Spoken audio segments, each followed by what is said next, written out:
Estamos a poucos dias da Páscoa e se o chocolate é uma tentação para nós, imagine então para as crianças. Só que é preciso saber controlar essas vontades, claro, por questões de saúde. Para nos ajudar a entender melhor essa receita, para esse período, a gente conversa agora com o médico nutricionista Lucas Magalhães. Doutor, um prazer tê-lo aqui, boa noite. Doutor, por que o consumo de chocolate pelas crianças deve ser feito com moderação? Prazer é meu novamente, André, querido. Bom, com relação à idade, por exemplo, a gente tem essa preconização da OMS de manter o paciente, a criança especificamente, até os 2 anos no zero açúcar, por exemplo. E isso se aplica diretamente ao chocolate. Então, esse consumo ele precisa ser, em média, de até 20 gramas de açúcar propriamente dito. E aí a gente aplica isso também ao chocolate. E como que é difícil cumprir isso, não é? Ainda mais nessa época que o chocolate está, então, aí para todo canto.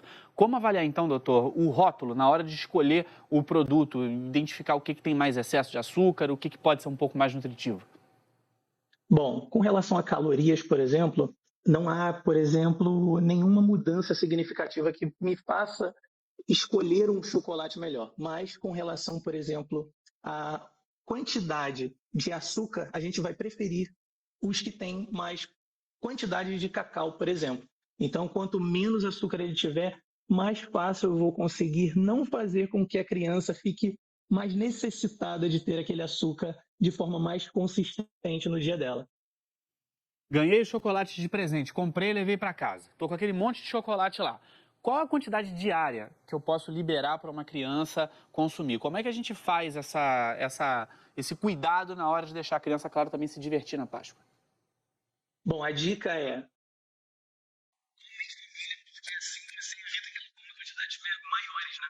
e a dica é sempre que a maioria das crianças quer mais o brinquedo que tem dentro do ovo de Páscoa. Essa que é uma realidade muito comum. Então, comer em família, dividir essas quantidades em pequenas porções por conta de um nível exacerbado, por exemplo, de obesidade infantil, é necessário e é inteligente para que esse consumo seja de forma moderada.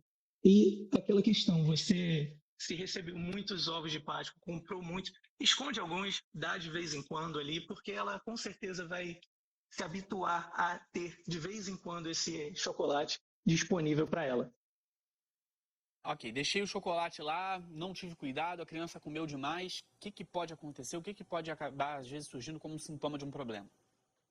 Bom, se acontecer isso, o que provavelmente você vai ver é uma criança extremamente agitada em casa. Isso é muito comum porque o nível de glicose subiu muito e essa criança ela está energizada ali, vamos dizer assim.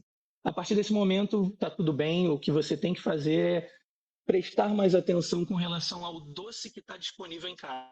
Porque esse excesso, sim, durante vários períodos, de forma consequente, vai trazer o problema. Não uma vez só.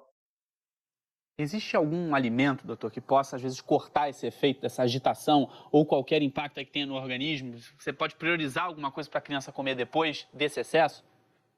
Bom, na verdade, você vai aguardar, por exemplo, que essa glicose ela reduza. Então, a dica prática não é nem a questão alimentar, e sim uma atividade física.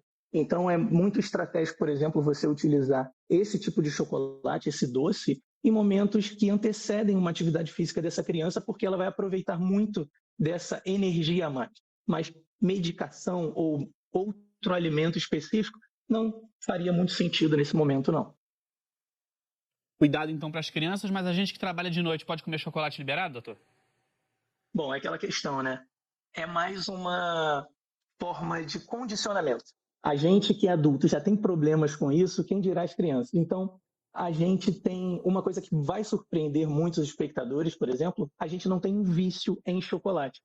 Ele não pode ser comparado, por exemplo, a uma questão química, uma droga química, por exemplo. Embora a gente tenha essa satisfação, é mais um condicionamento de estar sempre ali durante o nosso dia, em meio ao caos de atividades que a gente tem a fazer no nosso dia, ir lá e comer um chocolate, mas sempre com a moderação. Isso é extremamente necessário para que você não lide com um sobrepeso, que esse sim, é algo para se preocupar.